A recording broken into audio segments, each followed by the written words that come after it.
प्रधानमंत्री नरेंद्र मोदी ने पश्चिम एशिया में जारी संघर्ष के बीच खाड़ी देशों में रह रहे भारतीयों की सुरक्षा को लेकर गंभीर चिंता जताई है। रविवार को केरलम के पलक्कड़ में एक रैली को संबोधित करते हुए पीएम मोदी ने कांग्रेस पर खाड़ी देशों में रहने वाले भारतीयों की सुरक्षा को जोखिम में डालने का आरोप लगाया है। सारे ही देश युद्ध क्षेत्रों में फंसे भारतीयों की सुरक्षा को प्राथमिकता दे रहे हैं।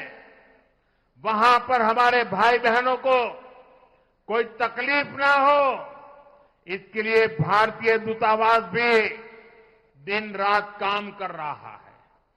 भारतीयों के हितों की सुरक्षा भाजपा एनडीए सरकार के लिए सर्वोपरि है। वहीं संवेदनशील मामले में कांग्रेस जिस तरह की बयानबाजी कर रही है वो भी आपको याद रखना है। कांग्रेस जिस तरह के बयान दे रही है वो खतरनाक है। कांग्रेस चाहती है कि खाड़ी देशों में रहने वाले करीब 1 करोड़ भारतीयों की जिंदगी खतरे में पड़ जाए और फिर कांग्रेस इसका सियासी फायदा उठा सके। प्रधानमंत्री नरेंद्र मोदी के इस बयान के बाद सियासत पूरी तरह से गर्मा चुकी है।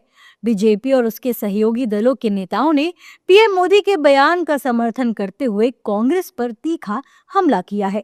एनडीए नेताओं ने कहा कि कांग्रेस हमेशा से ही देश को पीछे करने का काम करती है। खाड़ी के युद्ध के इस विपत्ति काल में पूरी दुनिया चिंतित है। ऐसे समय सरकार के साथ खड़े रहना विपक्ष का नैतिक दायित्व है। ठीक उसके विपरीत वो पैनिक क्रिएट करके अराजकता कायम करने का काम कर रहे हैं, तो निश्चित रूप से भारतीयों को उससे तकलीफ होने वाली है। मैं तो आग्रह करूंगा विपक्षियों से कि अपनी संवेदनशीलता का परिचय देकर, देशभक्ति का परिचय देकर इस संकट के काल में सरकार के प्रयासों के साथ खड़े हों। देखिए, आज अगर हम पूरे इस समस्या के ऊपर ध्यान करें तो नज़र आता है कि भारत की सरकार बहुत स्टिक डिप्लोमेटिक मूवमेंट के साथ आगे बढ़ रही है। सभी सरकारों के साथ हम अपनी बात पक्ष रख रहे हैं और सरकार की कोशिश है, प्रधानमंत्री जी बार बार कह रहे हैं कि हिंसा किसी भी समस्या का हल नहीं है, लेकिन फिर भी अगर 2 देशों में है तो हम अपनी न्यूट्रल भूमिका निभा रहे हैं और आदरणीय प्रधानमंत्री जी की सभी देशों से बात हो रही है।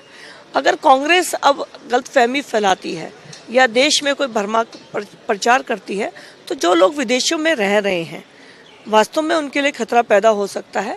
इसलिए ये बहुत आवश्यक है कि कांग्रेस को अपनी रणनीति सोच समझ के बनानी चाहिए और देश के लोगों का ध्यान रखना चाहिए। सही माननीय प्रधानमंत्री जी ने बोला है, हम लोग भी बोल रहे हैं।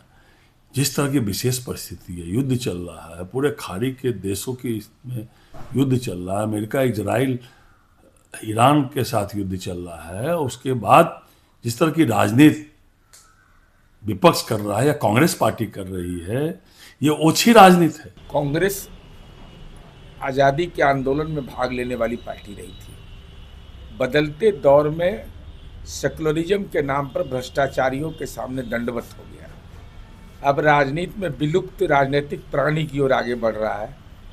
तो आदरणीय प्रधानमंत्री जी ने अगर ये आरोप लगाया है, भाई देश की विदेश नीति पर दुनिया के अंदर जाकर करके आलोचना करना, देश की आर्थिक नीति की, देश के आंतरिक हालात की चर्चा राहुल जी बाहर के देशों में करते हैं, तो स्वाभाविक है कांग्रेस अब नए दौर में आ गया।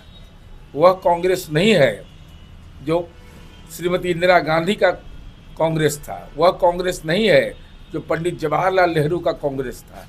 हालांकि विपक्षी दलों के नेताओं ने प्रधानमंत्री नरेंद्र मोदी के बयान पर तीखा पलटवार किया है।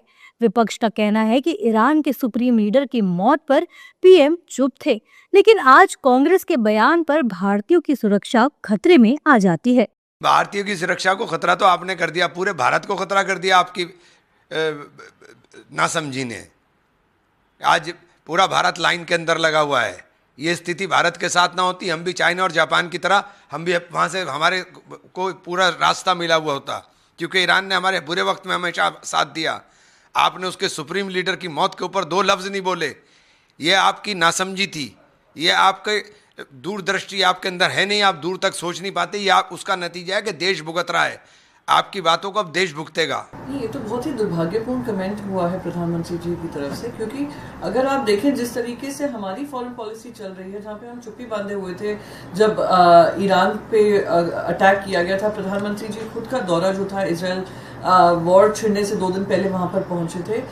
ही साथ इतने दिनों तक हमने चुप्पी बांधे रखी जब मिडिल ईस्ट में अटैक्स हो रहे थे, तो ये हमारी देश की जनता को और जो लोग वहां पे रह रहे हैं उनको खतरे में पहुंचा रहा था। बता दें कि ये मुद्दा आने वाले समय में और अधिक चर्चा का विषय बन सकता है, खासकर तब जब देश विदेश नीति और राष्ट्रीय सुरक्षा जैसे मुद्दे राजनीतिक विमर्श के केंद्र में हों। इस पूरे घटनाक्रम ने एक बार फिर ये सवाल खड़ा कर दिया है कि क्या विदेश नीति से जुड़े मामलों को घरेलू राजनीति से अलग रखा जाना चाहिए, या फिर लोकतांत्रिक व्यवस्था में हर मुद्दे पर खुली बहस जरूरी है।